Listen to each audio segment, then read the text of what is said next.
आजकल लोग जंगलों में जाकर तपस्या तो नहीं करते, लेकिन इतना जरूर है कि घरों में भगवान की पूजा की जाती है। मंदिरों में जाकर लोग मत्था टेकते हैं, लेकिन क्या कभी आपने ऐसा देखा है कि मंदिर जाते ही लोग भगवान को प्रणाम करते हैं और फिर उनके आंखों से अश्रुधारा बहने लगती है?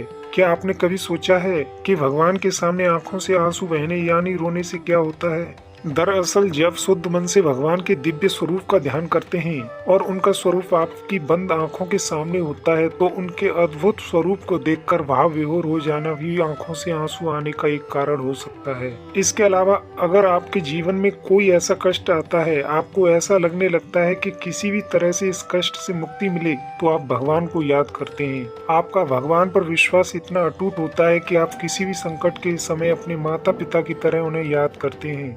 आपको उनसे यह उम्मीद होती है कि संकट काल में कोई मार्ग सुझाएंगे, चाहे वह किसी भी रूप में क्यों न हो। इसके साथ ही दोस्तों, ये भी कहा जाता है कि मंदिर के गर्भगृह में संचित ऊर्जा के सामने जब भी कोई व्यक्ति बैठता है, तो उसके अंदर की नेगेटिव एनर्जी बाहर आने लगती है और संकट काल में वह रोने लगता है। इससे भगवान की कृपा उस पर बनी रहती है। भगवान वैसे भी संकट काल में अपने भक्त की रक्षा के लिए नंगे पांव दौड़े चले आते हैं। श्रद्धा भक्ति से याद करने पर तो भगवान भक्त के कष्ट जरूर हर लेते हैं। साथ ही ये भी कहा जाता है कि भगवान के सामने रोने वाला संसार के सामने कभी नहीं रोता।